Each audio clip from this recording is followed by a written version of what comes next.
자, 이 시간에 나오미에게 임한 하나님의 은혜, 저는 제목으로 함께 은혜를 나누고자 합니다. 제가 연속극을 한 번씩 보는데요, 요즘 연속극 드라마를 한 서너 편 이곳저곳에서 보면서 제가 느낀 점이 하나 있습니다. 그게 뭐냐면, 야, 이 전부 여자 중심이다. 여자가 주인공이고 남자는 보조 역할이고 기껏해야 조연 역할을 하구나. 이 문화 영역에 있어서 그야말로 여성 중심 시대가 도래해가지고 왕성하게 이루어지고 있구나 하는 생각을 했습니다. 여러분, 선생들 이미 50% 이상 여자들이거든요. 법조인도 지금 막 엄청나게 여자들이 많이 진출하고 있습니다. 그런데 지금부터 3000년 전 우리나라로 치면 고조선 시대, 그때 이야기가 지금 룻기서 이야기입니다. 룻기서의 주인공은 남자 중심의, 얼마나 옛날에 철저하게 남자 중심입니까? 남자 중심의 사회에서 여자가 주인공이에요. 나오미와 룻 공동 주인공입니다. 자, 이 나오미라는 여인이 베들레헴에서 엘리멜렉이라는 남편 만나가지고 아들 둘이 놓고 잘 살았습니다. 그런데 이 베들레헴 땅에, 베들레헴은 떡집이란 뜻입니다. 떡집에 떡이 풍성해야 되는데 흉년이 닥쳤습니다. 이때가 사사시대거든요. 각자가 왕이 되는 시대에 흉년이 닥쳤습니다. 소문을 들으니까 모압 땅에는 살만하다. 그래서 결단해서 모압으로 이사를 간 거죠. 베들레헴에서 모압까지는 한 100km 됩니다. 걸어서 가면 한 사나흘 길이 되는 그런 거리죠. 그곳에서 10년 동안 사는 동안에 기막힌 일이 생겼습니다. 잘 살려고 갔는데 그 속에서 멀쩡한 남편이 죽었습니다. 멀쩡한 두 아들들이 죽었습니다. 세상적 관점에서 보면 이 나오미는 남편과 아들 잡아먹은 여자잖아요. 우리식으로 말하면 팔자가 정말 드센 여자다, 이렇게 볼 수가 있겠습니다. 나오미라는 이름의 뜻은 나의 즐거움. 부모가 이름 이어쳐줄 때에 야, 즐거운 인생이 되라고 지어줬는데 즐거운 인생이 아주 쓰디쓴 마라와 같은 그런 인생이 되고 말았습니다. 그러나 여러분, 이 룻기서의 결말은 해피엔딩이잖아요. 쓰디쓴 인생이 되는 것처럼 보이지만 결국은 즐거움의 인생으로 이제 회복되는 것이 룻기서의 결말이에요. 여러분, 그 이유가 뭡니까? 그 이유가 하나님의 은혜가 임했기 때문입니다. 하나님의 은혜가 임하면 쓰디쓴 인생이 얼마든지 해피한 인생으로 변화가 이루어지는 것입니다. 사랑하는 성도 여러분, 오늘 우리에게도 마찬가지. 자, 우리에게도 하나님의 은혜가 임하면 쓴맛 팔자가 변하는 것이죠. 괴로움의 운명이 바뀌는 것입니다. 그래서 쓰디쓴 인생이 즐거움의 인생으로 변화가 된다는 것입니다. 무엇 때문에? 하나님의 은혜가 임하니까. 이건 믿어야 돼요. 여러분, 오늘도 하나님의 은혜가 우리에게 임하면 나도 얼마든지 쓴맛 인생 나오미가 결국은 해피엔딩의 인생이 된 것처럼 나도 얼마든지 그렇게 될 수 있다. 여러분, 이것이 성경이 계속해서 우리에게 주는 메시지인 것입니다. 자, 나오미에게 임한 하나님의 은혜, 또 우리에게도 하나님이 베풀어 주기를 원하시는 그 하나님의 은혜가 어떤 모습일까요? 첫째로 남았더라입니다. 남았더라. 3절 5절 같이 읽습니다. 나오미의 남편 엘리멜렉이 죽고 나오미와 그의 두 아들이 남았으며 말론과 기론 두 사람이 다 죽고 그 여인은 두 아들과 남편의 뒤에 남았더라. 여러분, 죽고 남았더라. 그 다음에 다 죽고 남았더라. 막 다 죽고 죽는데 남은 거예요. 살아남은 것입니다. 이것이 하나님의 은혜입니다. 여러분, 남성 중심의 사회에서 기둥 같은 남편이 죽고 기둥 같은 아들들이 죽었으니 제정신이 아니었을 거예요. 이 절망이다, 끝장이다. 모든 걸 포기하고 남편 따라 아들 따라 죽고 싶은 마음이 꿀떡 같았을 것 아닙니까? 그런데 하나님의 은혜가 임하니까 안 죽고 살아나는 거예요. 여러분, 이것이 하나님의 은혜라는 것입니다. 살아있는 것이 은혜예요. 여러분, 살아있는 것이 은혜입니다. 위대한 종교교역가 루터가 학교 다닐 때, 대학 다닐 때 방학이 되었습니다. 친구하고 이제 집으로 돌아오는데 들판길을 걷게 되었어요. 그런데 그 독일의 날씨가 뭐 그렇게 좋은 날씨가 아니잖아요. 갑자기 이제 날씨가 우중충충해지면서 이제 천둥 번개가 그냥 치기 시작했습니다. 번개가 번쩍번쩍 우르르 쾅쾅. 그런데 갑자기 번개가 루트 옆에 같이 걸어가던 친구한테 번개가 맞아가지고 즉사해버렸어요. 친구가. 그때 막 루트가 막 두려움에 떨어가지고 버쩍 엎드려가지고 기도합니다. 성 안나여 살려주십시오. 살려만 주면 수도사가 되겠습니다. 사실 이 기도도 엉터리 기도 아닙니까? 하나님께 기도해야 되는데 이 안나, 그 당시에 사람들이 성인들을 숭배를 한 그 사상이 비어드는 거예요. 성 안나여 막 이렇게 기도한 것입니다. 서원기도 한 거죠. 서원기도. 그런데 서원기도한 이 서원을 루트가 지켰습니다. 그래서 아버지는 법률가가 되기를 원했는데 대학을 마치고 루트가 신부가 된 거예요. 수도사에 들어가지고 수도원에 들어가지고 신부가 되었습니다. 아버지하고는 별로 사이가 안 좋았겠죠. 그러나 서원을 했기 때문에 서원을 지켜야 되겠다 해가지고 신부가 되어졌는데 신부가 되니까 이제 종교개혁에 앞장선 거예요. 비텐베르그 정문 앞에 95개조 로마 캐톨릭이 잘못된 거 딱 붙이니까 막 이게 그냥 도화선이 돼가지고 종교개혁이 그냥 활활 타오르게 되어졌습니다. 로마 캐톨릭 권력자들은 이 루터 죽인다고 막 했죠. 근데 제후들이 막 루터를 지키고 이렇게 했습니다. 로마 카톨릭 권력자들이 막 죽인다고 해도 두려워하지 않았습니다. 루터는 두려워하지 않고 종교개혁의 횃불을 계속 높이 들었던 이유가 있어요. 그 이유가 뭐니까 자기는 원래 대학 다닐 때 죽어야 되는 존재라는 것입니다. 번쩍할 때에 친구가 죽을 때에 자기도 이미 죽은 목숨이라는 거예요. 죽은 목숨인데 덤으로 살았으니까 이제 하나님이 나에게 이 종교개혁이라는 사명을 주셨으니까 이 사명 따라 살아야 되겠다. 그렇게 해서 그는 막 종교개혁의 기치를 높이 들 수가 있었던 것입니다. 살아남은 것이 은혜라고 생각하니까 더 큰 은혜가 루터한테 임하게 되어져서 위대한 사명을 감당하게 되어졌다. 여러분 살아있는 게 은혜예요. 살아있는 게. 예? 오늘날도 뭐 그냥 뭐 안전한 것처럼 보이지만 여러분 갑자기 그냥 뭐 얼마든지 뭐 사건 사고가 일어나는 이 세상 가운데에서 살아있으니까 은혜 아닙니까? 예. 저도 제 기억에 그때 우리가 대저동에 살 때에 제가 이제 운전을 배워가지고 제가 연수도 안 하고 완전히 초보예요. 완전히 초보인데 이제 누구 마중 간다고 우리 동생 마중 간다고 이 겁도 없이 그냥 차를 끌고 나와가지고 큰 길이 가는 그 이제 농로에서 나와가지고 이제 큰 길로 접어들려면 좌회전을 해야 됩니다. 그럼 어떻게 해야 됩니까? 딱 보고 차가 오나 안 오나 보고 안 온다 하면 돌려야 되는데 이 겁도 없이 그냥 휙 돌린 거예요. 휙 돌리자마자 차가 하나 쑥 지나가더라고요. 예. 그 차는 또 얼마나 놀랬겠어요. 갑자기 휙 차가 튀어나왔으니까. 그러니까 0.01초만 제가 늦게 돌아서도 그냥 완전히 그냥 차에 부딪혀가지고 박살나고 뭐 죽었죠. 뭐 그 차가 슝슝 달리는 도로거든요. 그 덕두 그 앞에 그 길은. 그러면 살아있는 게 은혜, 살아있는 게. 내가 지금 살아있는 게 은혜다. 건강을 유지하는 게 또한 은혜입니다. 그렇죠? 이 나오미가 남편 죽고 두 아들 죽었는데 건강을 잃지 않았습니다. 건강 잃지 않았던 이유가 뭡니까? 나중에 모압에서 베들레헴까지 가는데 100km 거리 아닙니까? 차가 있습니까? 말이 있습니까? 뭐가 있습니까? 걸어가는 거예요. 여러분 걸어서 갈 수 있다는 것은 건강했다는 거예요. 두 다리가 건강하고 예? 무릎 관절도 든든하고 허리도 건강하고 그러니까 걸어갔죠. 하나님께서 나오미에게 건강을 주셨다는 것입니다. 오늘도 우리에게 건강 유지하고 있는 것, 잃지 않고 유지하는 것, 이게 하나님의 은혜입니다. 세 번째 하나님의 은혜가 뭐냐면 여호와 신앙을 유지하는 것이 은혜예요. 여러분 그렇지 않습니까?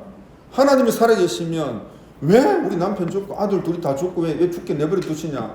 하나님을 향해서 막 원망의 삿대질을 할 수도 있는 상황입니다. 그런데 여호와 신앙을 잃지 않았어요.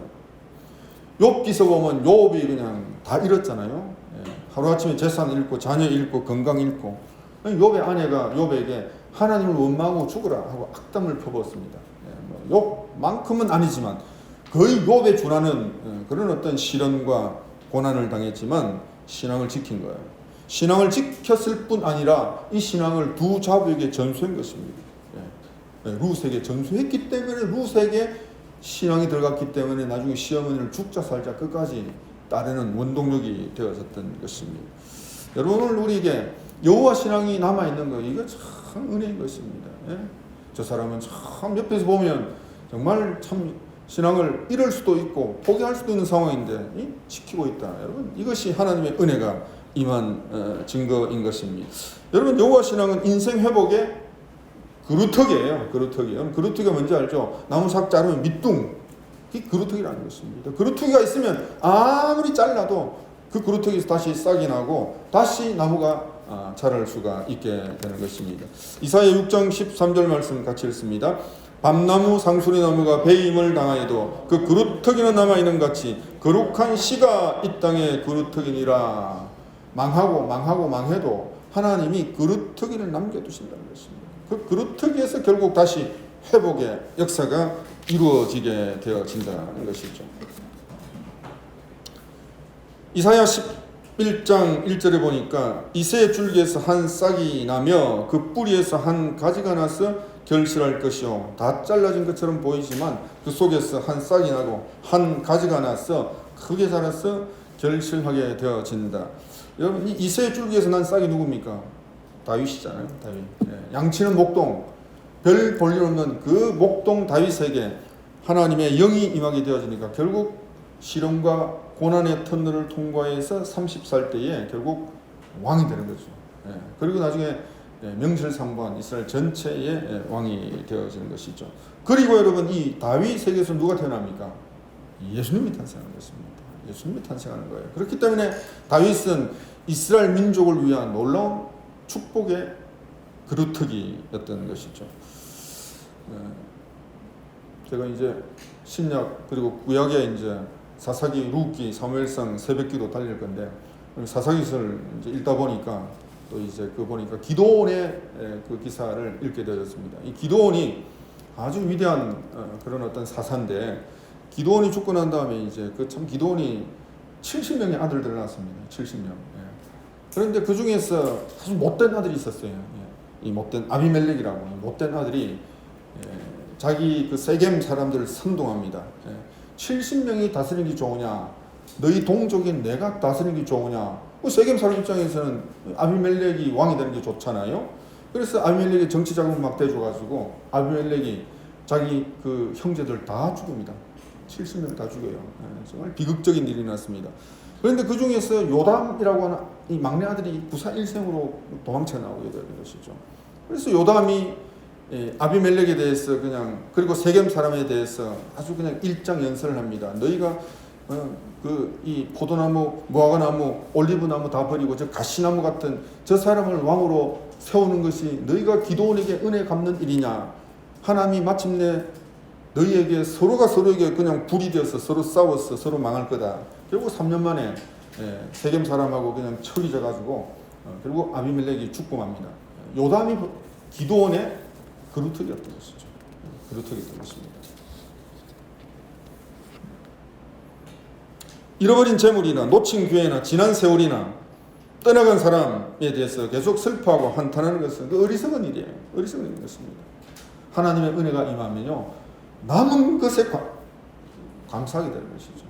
그 남은 것에 집중하게 되는 것입니다. 여러분, 남은 것에 감사하고 남은 것에 집중하게 되어질 때에 더 큰 하나님의 은혜가 임하게 되는 것입니다. 열왕기하 4장에 보면 엘리사 선지자 시대에 한 생도 얘기가 나옵니다.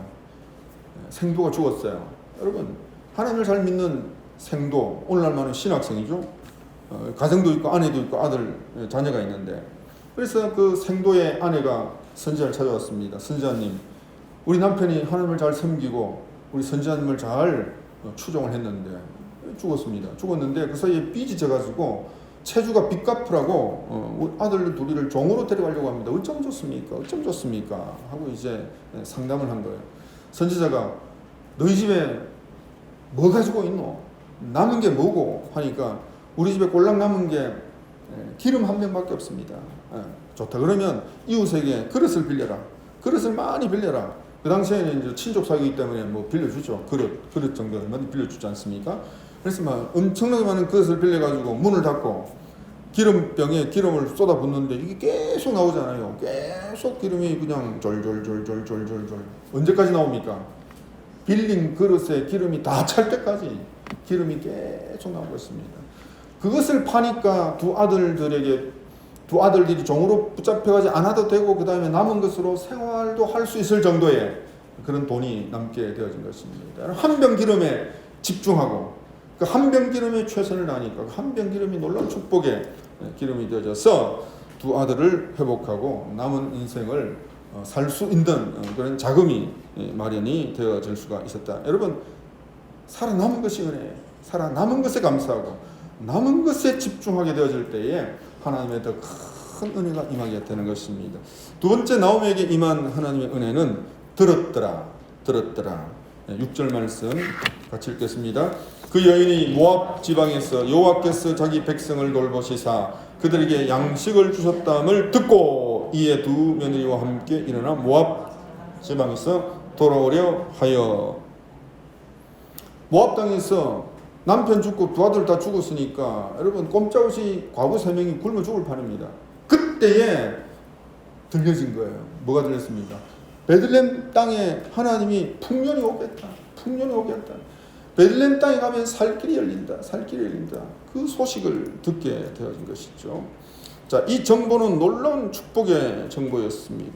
여러분, 이 정보를 듣고 베들레헴 땅으로 가게 되어졌을 때에 먹고 사는 길도 열렸을 뿐 아니라 끝장났다고 생각했던 엘리멜렉 가문이 회복이 되어지는 기대하지 못했던 놀라운 축복까지 나오미에게 활짝 열리게 되어진 것이죠. 여리고성에 살던 기생 라합이 있었습니다. 여러분, 기생 라합에게 축복이 된 것은 여리고성이 다 망할 때에 기생 라합은 망하지 않았습니다. 그리고 그 집에 피난 왔던 일가 친척들도 다 살아남았습니다. 여러분, 그 이유는 기생 라합이 하나님에 대한 소문을 들었기 때문이에요. 여호와라는 신이 있는데 그 신을 믿는 백성들이 물밀듯이 밀려 들어오는데 이 여리고성도 반드시 점령되고 말 것이다. 그래서 내가 그들 편에 붙어야 되겠다. 이런 생각을 하게 된 것이 들었기 때문에. 자, 이 들은 것을 나중에 보니까 고백을 합니다. 정탐꾼에게 고백을 해요. 여호수아 2장 11절 말씀 같이 읽습니다. 너희의 하나님 여호와는 위로는 하늘에서도 아래로는 땅에서도 하나님이시라. 옛날 번역은 상천하지 하나님이시다. 하나님이 최고다.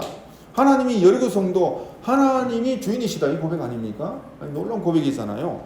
여러분, 이 듣고 이 고백을 하고 있는 기생 라합에게 놀라운 기회가 찾아왔습니다. 술집이니까 그 정탐꾼이 술집에 들어온 거예요.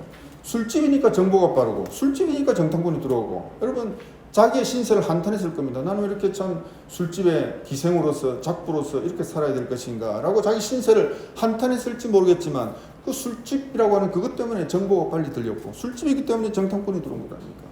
그리고 정탐꾼을 목숨 걸고 살려주었습니다. 그랬더니 정탐꾼이 가면서 붉은 줄을 내리면 망할 때에 20원 파괴하지 않을 것이다.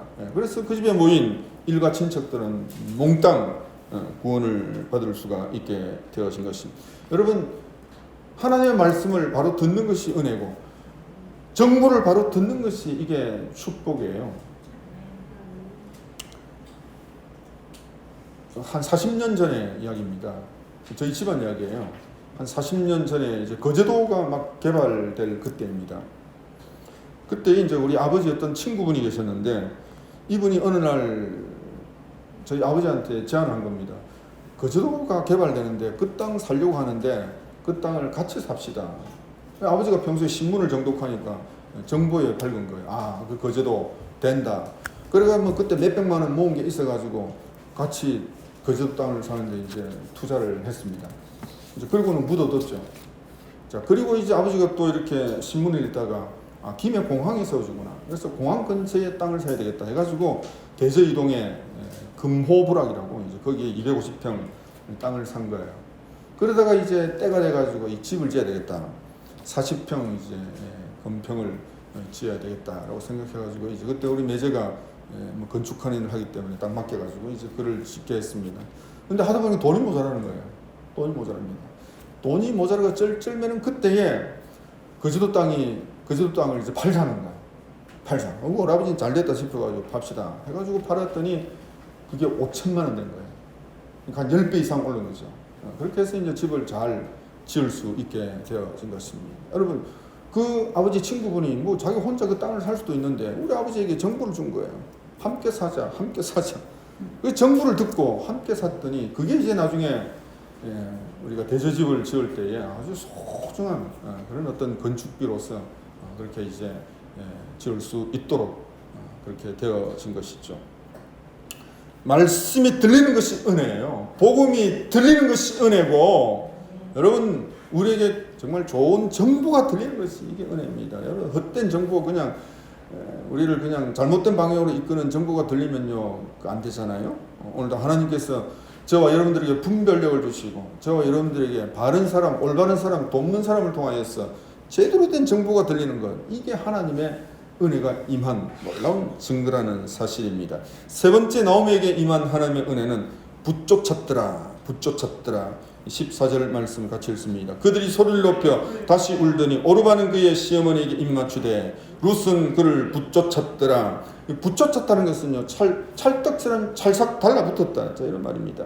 남편이 죽었으니까 그냥 따라가지 않아도 됩니다. 오르바는 그냥 그 땅에 모압 땅에 살기로 작정을 했습니다. 룻은 결사적으로 시어머니 따라 베들레헴으로 가려고 하는 거예요. 정말 기이한 일입니다. 왜 그렇습니까? 하나님의 여호와 신앙이 들어가니까 엄마가, 시어머니가 믿는 하나님 나도 믿어야 되겠다 해가지고 그냥 결사적으로 이제 찹쌀떡 붙는 것처럼 철삭 달라붙게 되어진 것이죠. 그래서 그 16절, 17절 보면 기가 막힌 그 신앙 고백, 효도의 고백이 그 룻의 입술에서 흘러나오고 있습니다. 여러분 같이 읽습니다. 룻이 이르되 내게 어머니를 떠나며 어머니를 따르지 말고 돌아가라 강군하지 마옵소서.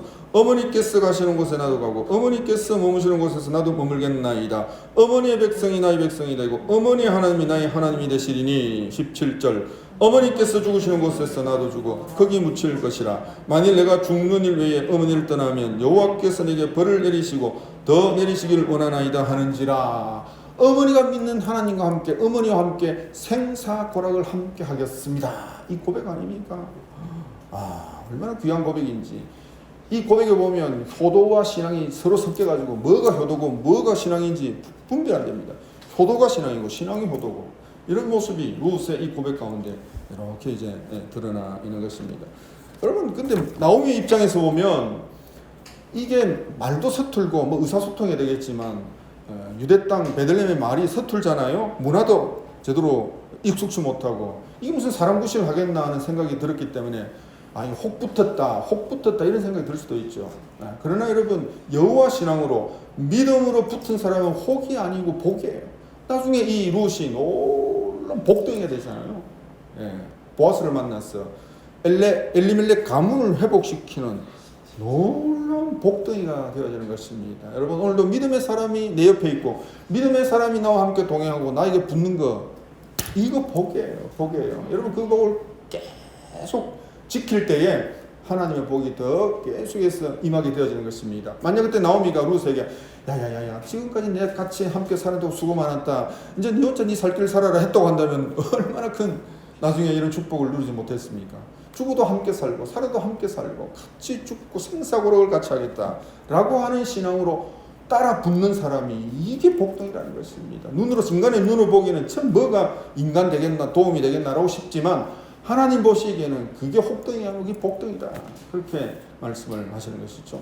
신약 성경 보니까 브리스길라 아굴라 부부가 나오는데 원래 로마에서 잘 살았습니다. 브리스길라는 로마 귀족의 딸이잖아요. 아굴라는 유대 사람입니다. 유대인이 흘러가가지고 로마 땅에서 이 참 마누라 잘 맞는 거예요. 그래서 로마에서 잘 살다가, 그런데 글라우디아 황제 때에 유대인은 전부 그냥 떠나가라 하고 그냥 추방령을 내렸습니다. 그래서 어쩔 수 없이 로마에서 떠나게 되어졌는데, 브리스길라는 로마 여인이고 아굴라는 유대인이기 때문에 브리스길라 눈 딱 감고 여보 할 수 없다, 당신만 떠나가시오 하면 되는 거예요.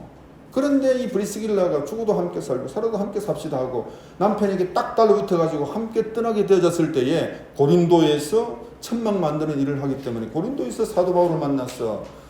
정말 사도 바울의 오른팔 왼팔의 역할을 하는 성경이 뚜렷한 발자취를 남기는 그런 부부가 될 수가 있었던 것입니다. 믿음으로 당장은 아무것도 손에 잡히는 것 없는 것처럼 보이지만 여호와 신앙 하나 가지고 믿음의 사람과 함께 붙잡게 되어질 때에 하나님의 놀라운 은혜가 임하고 하나님의 놀라운 축복이 임하고 회복의 역사가 임하게 되어지는 것입니다. 사랑하는 성도 여러분, 오늘 우리가 세상 것 보고 따라가면 안 됩니다. 참 믿음의 사람과 결혼해야 돼요. 참 믿음의 사람과 동업을 해야 되고, 믿음의 사람과 함께 동력하고, 이게 하나님의 은혜예요. 오늘도 내 옆에 붙여주신 믿음의 사람이 좋은 이야기가 되는 것입니다. 왜냐하면 그분이 결국 내 인생의 축복의 복덩어리가 되기 때문에, 축복의 복덩어리가 되기 때문에. 우리 귀한 청년들, 피아노하는 반주하는 청년, 또 이렇게 참 유튜브 하는 청년, 저기 뭐 되겠나 하지만 이게 믿음으로 딱 결사적으로 잡으면요, 이게 복덩이가 되는 것입니다. 이 작은 교회 무슨 먹을 게 있겠나 싶어가지고 왔을는지 모르겠지만 이곳에 계신 하나님, 내가 결사적으로 붙잡겠습니다라고 하게 되어지면 서로의 인생에 놀라운 축복이 되어지는 것입니다. 말씀을 맺겠습니다. 여러분, 나오미의 인생에 썰물의 때가 임하니까 홍수로 다 떠나가는 것 같아 보였어요. 돈도 떠나가고 남편도 떠나가고 아들도 떠나가고 막 다 떠나가는 것처럼 보였는데 하나님의 은혜가 임하니까 밀물의 때가 오는 거예요. 밀물의 때가 오는 것입니다. 밀물의 때는 반드시 오고야만 하는 것입니다. 하나님의 백성입니다. 여러분, 언제 밀물의 때가 임합니까? 살아있는 것에 감사하니까, 현재 남아있는 것에 감사하고 남아있는 것에 집중하니까 그게 하나님의 은혜고, 그것을 통해서 하나님의 은혜가 더 계속해서 흘러 들어와가지고 소중한 정보가 들리는 것입니다. 베들레헴의 풍년이 왔다. 그 정보, 소중한 정보, 살리는 영의 정보가 내 귀에 들리게 되어지는 것입니다. 여러분, 정말 하나님의 은혜가 임해서 여러분에게 기가 막힌 정보가 임하고 정말 여러분의 인생의 회복의 역사가 일어나는 그런 정보가 임하게 되어지는 것, 이게 하나님의 은혜가 임하는 놀라운 뚜렷한 증거인 것입니다. 하나님의 은혜가 임하니까 복덩어리가 그냥 7 아들보다 더 귀한 복덩어리가 되고 말았습니다. 오늘도 하나님의 은혜가 저와 여러분에게 임해서 나와 있는 것에 감사하고 남아 있는 것에 집중할 수 있기를 바랍니다.